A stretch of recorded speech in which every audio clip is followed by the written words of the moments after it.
The last time I saw Richard was on a Tuesday morning, just before sunrise, when he kissed my forehead, told me not to wait up, and walked out the front door wearing his navy windbreaker and that silver watch I gave him on our 5th anniversary. And for 19 years after that, there was nothing. No phone call, no body, no evidence. Just a police report, a handful of missing person flyers, and a silence so thick it built a second life around me. And at first, I thought it was an affair, then a car accident, then foul play. But nothing stuck, nothing made sense. And eventually people stopped asking, stopped looking, stopped caring. And I became the wife who got left. The woman whose marriage ended not with a bang or a divorce, but a disappearing act so clean it left me in permanent limbo, and I tried to move on. I did. I sold the car, donated most of his clothes, canceled the joint credit cards, and even started saying widowed on forms, but I never changed the locks or took off my ring, because somewhere deep down, some irrational piece of me still believed he'd walk through the door one day and explain everything. For a while, I lived in that waiting space, raising our son Thomas alone, telling him half-truths about work trips and stress, and giving him birthday cards signed "From Dad" that I forged myself just to soften the ache. And when Thomas got older and started asking harder questions, I told him the truth, or my version of it, that sometimes people leave, and sometimes the why doesn't arrive with the goodbye. And we learned to live with the absence like it was another person in the house, a ghost that never slammed doors or rattled chains, just stared from the corners of every photo, every holiday, every empty chair, and year after year I hosted quiet birthdays, marked anniversaries with candlelight dinners for one, and buried the grief under habit until it became muscle memory. And then, this year, on the morning of my 61st birthday, I checked the mail and found a single envelope with no return address, cream-colored, stiff, with my name written in handwriting I hadn't seen in nearly 2 decades, and my hands trembled before I even opened it, because I already knew it was him, and inside was a single card, blank on the front, no flowers, no glitter, just the words "Happy Birthday" printed plain across the top. Beneath that, in familiar slanted script, were 4 words that cracked the air around me. Look in the basement. I stood frozen in my kitchen, card in one hand, the other gripping the counter like it might steady the world, and 1,000 thoughts raced through my head. Was he alive? Was this a prank? A trap? And then I realized something worse. I hadn't been down there in over a year, not since the hot water tank burst, and the idea that someone, might have been waiting under my feet all this time made my skin crawl. And yet, I couldn't not go, couldn't ignore it, because when someone disappears for 19 years and sends you a message from nowhere, you listen, and you look. I stood at the top of the basement stairs longer than I cared to admit, card still clutched in my hand, heart pounding like it did the night the police called me in to identify a body that turned out not to be Richard. And even then, even in the middle of grief, some twisted part of me felt relieved. Not because I wanted him gone, but because not knowing meant I could still pretend he had a reason, a story, a heartbeat somewhere in the world. And now, here I was, staring into the dark throat of my own home, wondering what he'd left behind for me, or if he'd left anything at all. And I told myself it was probably nothing, probably some sick joke or old photo box that fell behind the shelves. But I couldn't shake the way the words were written, how his handwriting hadn't changed, hadn't aged, how the loops in the R and the flourish on the T were exactly the same. And I stepped down, one creaking stair at a time, with the kind of slow dread that lives in true crime documentaries, the kind that makes you think maybe you're not meant to survive this scene. And when I reached the bottom, the air hit me first, damp, earthy, with a faint metallic edge, like old pennies or rusted pipe water. I turned on the single bulb overhead, the one that always flickered twice before staying lit, and I scanned the room. Paint cans, stacked chairs, a busted treadmill, nothing out of place, nothing obviously new. And I almost laughed, almost turned back up those stairs, cursing my own imagination, until I saw it, tucked in the corner behind the old freezer, a wooden chest that hadn't been there last spring.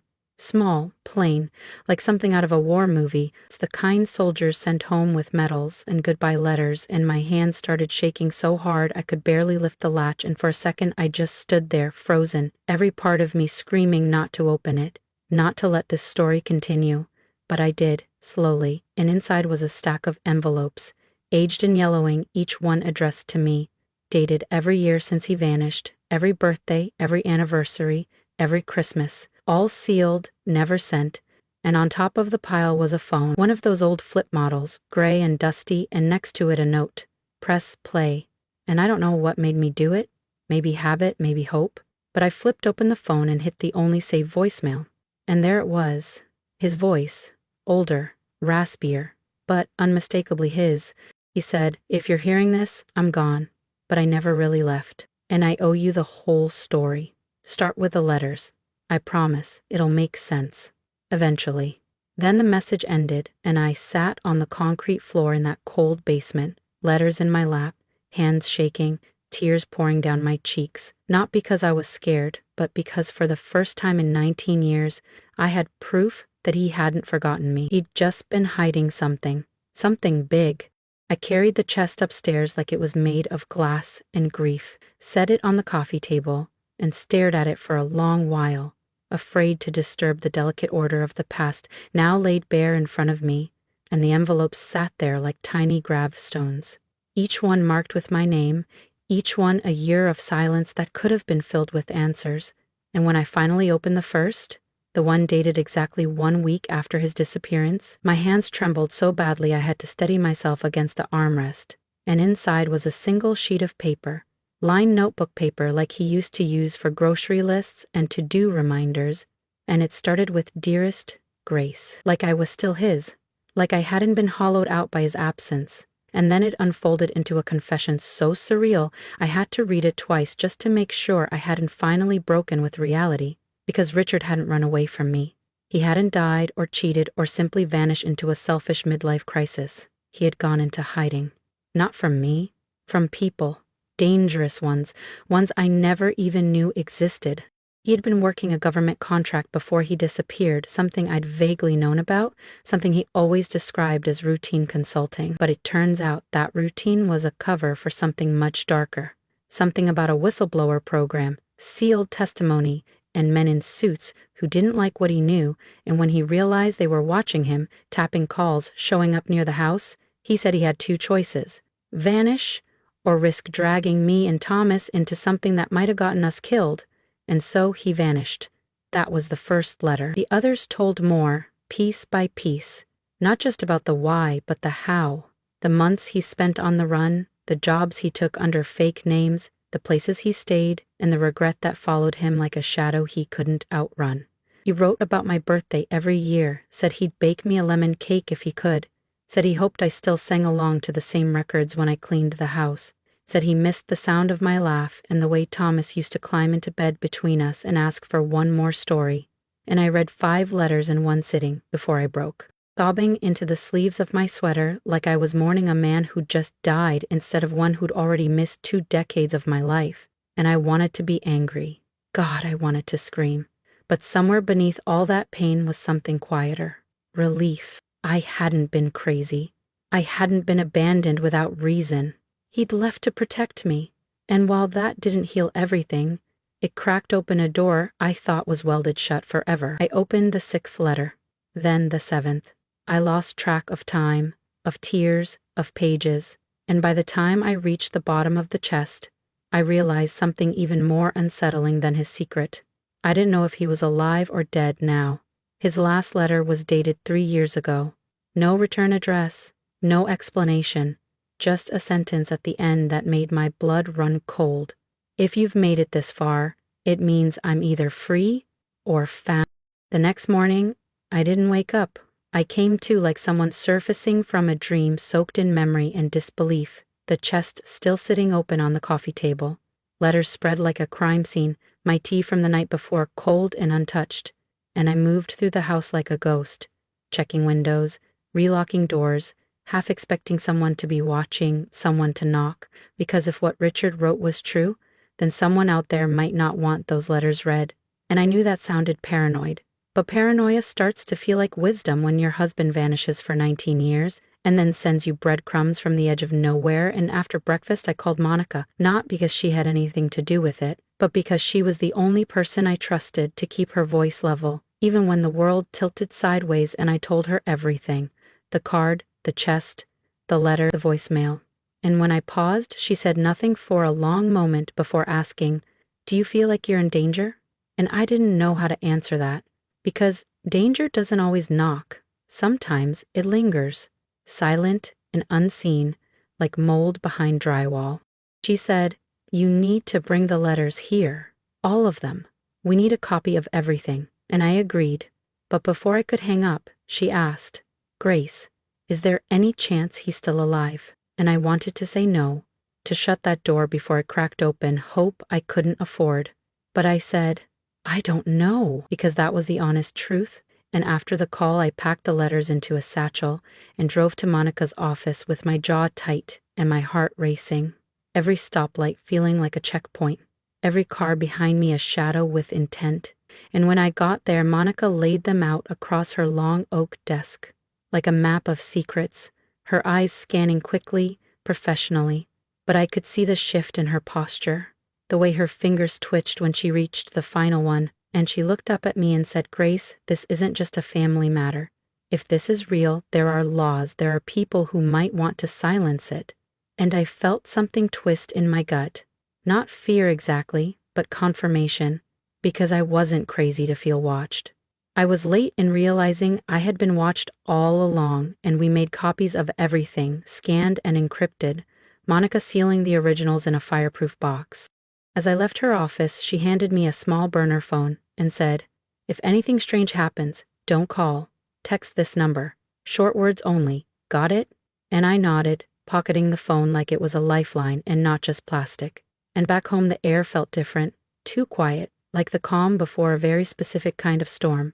And I sat by the window that evening with one last envelope I hadn't opened yet, the one marked, "For the day you're ready," and I wasn't sure I was, but I tore it open anyway, and inside was a name I didn't recognize, an address in Nevada, and a final note in Richard's handwriting that simply said, "He knows everything. If I'm gone, he'll tell you what they wouldn't let me write."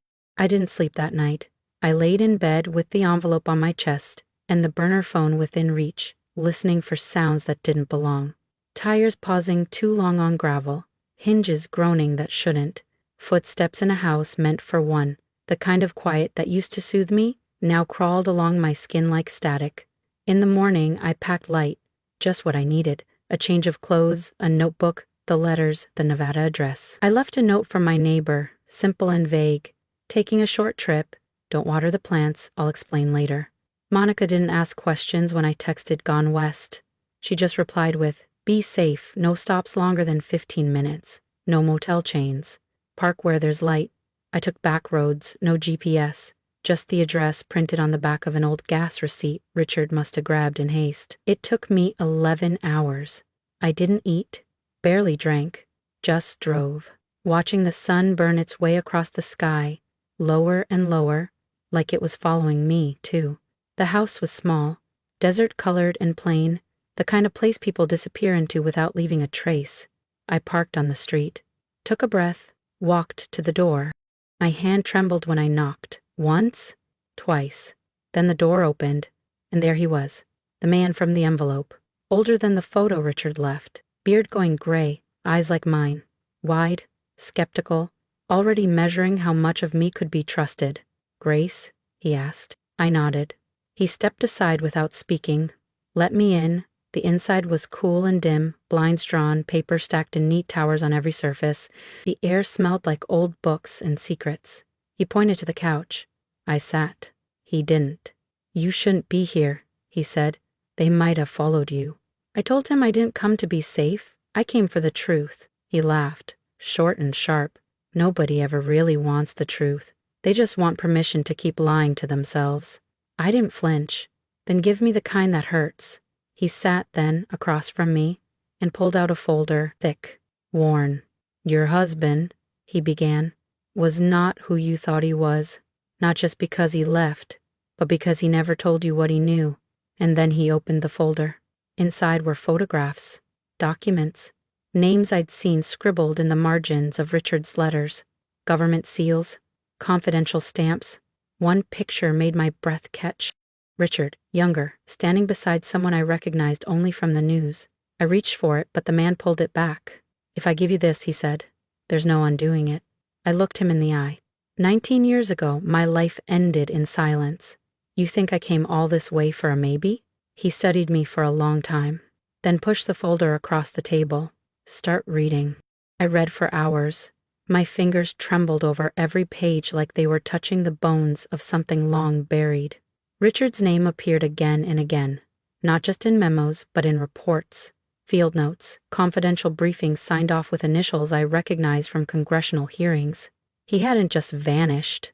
He'd been buried under layers of aliases and assignments that never made the news, embedded deep in a world I never had the clearance to know existed. He'd been in Honduras, then Ukraine, then Pakistan. Each line confirmed what I'd long suspected. He didn't leave me for someone else. He left me for something big enough to justify burning every bridge, something that required disappearing not just from life, but from memory. And the man across from me, he didn't blink as I read, just sat in silence, watching me put the pieces together. I finally looked up. "Why now? Why tell me this?" He shrugged. "He asked me to. Said if anything ever happened, anything final, I was to give you the whole story. But only if you came looking, only if you didn't forget." I swallowed hard. Why didn't he reach out sooner? The man tapped the burner phone on the table. "Because he didn't want to pull you in. You were his anchor. He said your life was the one honest thing he'd ever touched. He wanted it kept clean." I closed the folder slowly. "He failed." The man nodded. "They always do." Then he handed me a small envelope, thicker than the birthday card. Inside were coordinates, a safety deposit box number, a final letter. I didn't open it yet. I didn't trust my hands to hold that kind of goodbye. He walked me to the door, said nothing else, just gave me a look, part warning, part condolence, and then he was gone. The drive back was slower. I stopped once for gas, another time for pie at a roadside diner that looked like it hadn't changed since 1975. I stared at my reflection in the window for a long time, not looking for youth or regret, just checking to see if I still looked like someone who deserved answers. Back home, I slept for a full day, woke up and showered like I could rinse off the weight of what I'd seen. Then I opened the second envelope. The letter was short, handwritten, still in Richard's neat script. "Grace, if you're reading this, I didn't make it. I don't know if I died in the line or in the silence. Either way, I'm sorry. You were the one true thing, and I should have told you that before I ever picked up a gun for someone else's war. There's a key in the box. Use it, not for me, for you, to build whatever comes next." I folded it slowly, hand steady now. Then I picked up the envelope with the coordinates and the key code. It was time to find the basement. The safety deposit box was in a dusty credit union 2 towns over, the kind of place where everyone knew each other by name and no one asked too many questions. If you looked like grief in a cardigan. I walked in with the key Richard left and my ID clenched tight in my hand, half expecting the clerk to look at me sideways, to somehow know that I'd come to collect the remnants of a man who'd vanished 19 years ago without so much as a goodbye. But she just smiled politely, guided me to a small locked room in the back, and slid the box across the table. It was heavier than it looked, cold to the touch, like it had waited too long to be opened. I sat down, took a breath, turned the key. Inside was a flash drive, a single gold chain, the one Richard had worn the day he disappeared, and a worn leather notebook. I opened the notebook first, page after page in Richard's handwriting. Not reports, not confessions, memories of me, of us, written like entries in a diary meant to survive him. Grace made lemon tea this morning, said it reminded her of home. Watched her reading by the window today. She still bites her lip when she's thinking. If I don't come back, I want her to know. I remembered everything. I stopped, closed the book, cried. Not loud, not messy, just tears rolling down like they'd been waiting 19 years to be seen. I tucked the notebook in my bag, inserted the flash drive into the bank's computer like I was sliding a blade into something sacred. A folder popped up, dozens of videos, all labeled with dates. The last one was recent, less than 3 weeks ago. I clicked, Richard appeared on the screen, older, thinner, eyes tired, voice gravelly but clear. Grace, if this is reaching you, then I'm already gone. I couldn't say goodbye the way I wanted. They wouldn't have let me, but I left this because you deserve truth. You deserved it the day I walked out that door. He paused, looked down. There were things I couldn't outrun, names I couldn't say, but none of that was about you. You were the only peace I ever had. He smiled, just faintly. I hope you're angry. I hope you cuss me out at least once. But more than anything, I hope you built something without me. Something good. Something yours. The video ended. I sat there in the quiet of that little bank room, the glow of the monitor painting shadows on my face, and I whispered back, I did, Richard. I really did. I returned the box, walked out, drove home in silence. That night, I lit a candle. Not for mourning, not for closure, for memory. For the version of me that waited by the window for years without answers, and still found the strength to build a life anyway. I made tea, read his notebook again, then tucked it away in the drawer next to my own journals. 2 lives, 2 stories, finally meeting at the edge of goodbye. Spring came early that year, like it knew I needed something green to hold on to. And as the trees outside my condo began to bud, and the tulips pushed through the soil with their stubborn little heads, I found myself waking up lighter, not healed exactly, but unburdened. The way you feel when a suitcase you've carried too long finally gets set down and you realize you can stand taller without it. I never told many people what really happened. Not the neighbors, not the church ladies, not even my niece, who still called once a month just to check I was alive. Some stories aren't meant for dinner tables or Facebook posts. Some stories are sacred because they cost you too much to repeat.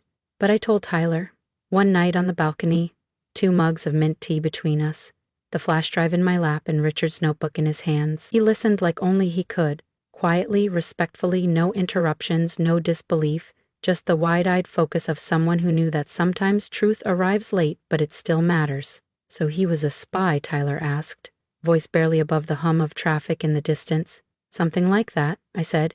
And you waited? I shook my head. I lived. That's different. He nodded slowly. You ever think he loved you more than the mission? I sipped my tea. I think he thought he didn't have to choose, but in the end, silence is a choice too. That night, Tyler helped me frame one of the pages from Richard's journal, the one that said she still bites her lip when she's thinking. We hung it in the hallway beside the coat rack. Not because I wanted to remember him, but because I wanted to remember that someone saw me that clearly one. A few months later, I gave the notebook and flash drive to a lawyer I trusted, told her to file them away with my final papers, not to be published or shared, just preserved, because some legacies don't live in estates or family trees. They live in quiet bravery, in the decisions no one saw but you made anyway, in the truths that surface when no one's left to dispute them. On my next birthday, I didn't get a card, not in the mail, not in a mysterious envelope, just a knock on the door around noon. It was Tyler with a lemon pie and a bouquet of sunflowers. Thought we'd start a new tradition, he said, setting them on the counter. I smiled. What do you want to do today? He asked. I looked out the window. The garden was blooming again. The house was warm. My name was still on the deed. Nothing, I said. Absolutely nothing, because sometimes peace isn't loud. It isn't dramatic. It's just a clean floor, a full kettle, and no ghosts left knocking. That night, as the candle flickered on the windowsill and the breeze carried in the scent of jasmine and rain, I whispered one final truth into the dark. I waited. I searched. I forgave, but I never forgot. And now, finally, I was free.